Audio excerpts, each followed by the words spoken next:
Dans nos assiettes se trouvent bien souvent les méchants loups du cœur. Le sucre, le sel, l'huile en surcharge dans notre alimentation détruisent le cœur qui est au centre de nos vies. Mais parlons des huiles. À Cotonou au Bénin, chacun a sa petite idée sur le cholestérol. Paraît-il que c'est pas bon pour le cœur et pour la santé. Moi, souvent, je prends l'huile d'olive quand je vais faire mes petits plats et tout. Et je vois que c'est bon pour ma santé et pour ma peau. Et j'en ai fière. Je sais qu'il y a un bon et un mauvais. Et quand il y en a de trop dans l'organisme, ça peut être source de maladies cardiovasculaires ou de diabète. Ça donne du graisse au cœur. Donc j'ai suivi une émission à la télé et il paraît qu'ils ont dit souvent de faire au moins 40 minutes de marche. Bon, l'huile d'olive c'est bon. Peu importe le type d'huile, c'est en fait dans l'organisme que l'huile se transforme en une molécule que les scientifiques ont appelée cholestérol. De plus en plus dans les pays développés, les gens sont sensibilisés au cholestérol. Et le mot cholestérol a un déclic dans leur tête. Et pour mieux vendre, ils mettent sur certaines huiles, parfois des huiles d'origine végétale, que ces huiles sont sans cholestérol. En fait, non. L'huile ne devient cholestérol que dans l'organisme. Deux types de cholestérol. Le bon cholestérol, c'est celui que la médecine a baptisé HDL cholestérol. Et on sait que les huiles végétales sont celles qui se transforment pour donner le bon cholestérol. Lorsque nous mangeons une huile rouge, par exemple, raisonnablement, l'organisme transforme cette huile rouge en cholestérol, qu'on appelle cholestérol insaturé, parce que ça provient d'un végétal, d'une plante. Il est moins méchant.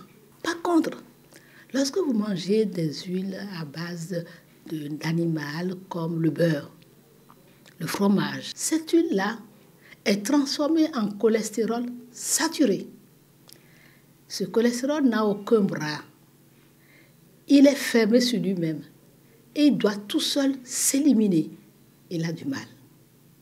Et ce cholestérol saturé, malheureusement, c'est ça qui va aller se déposer là où il peut, sauf qu'il peut.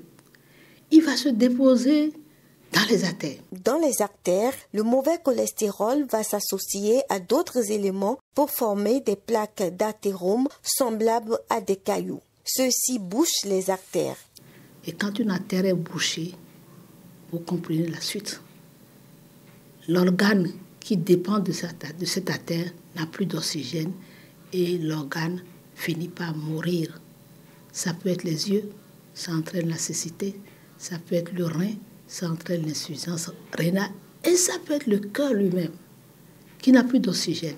À ce moment-là, le cœur aussi, comme toute cellule qui n'a pas d'oxygène, pourrit, c'est la crise cardiaque et finit par mourir. Le cholestérol est un corps gras dont l'organisme a cependant besoin. Notamment, les cellules du cerveau l'utilisent abondamment. Le pari à gagner, c'est la réduction et la bonne utilisation des huiles. Dans nos pays, dans notre contrée, nous commençons souvent les sauces par la friture.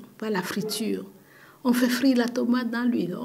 Ça, ce n'est pas une bonne technique. Aujourd'hui, on nous apprend à mettre enfin la cuillerée d'huile ou 1 à 2 cuillerées d'huile suivant le volume de la sauce à la fin et de mélanger et l'enlever sur le feu. Et on voit que ça a quand même un aspect gras, mais en fait, ça n'a pas cuit dans l'huile. Il n'y a pas d'huile cuite. On n'a que ce sur l'argent qui n'est que pour donner une certaine beauté, pour répondre à la notion de beauté de la sauce. Il faut également éviter de trop chauffer l'huile. Quelle que soit sa provenance, quand elle est trop chauffée, elle est détruite. L'activité physique régulière est l'autre astuce qui permet à votre organisme de sécréter le bon cholestérol.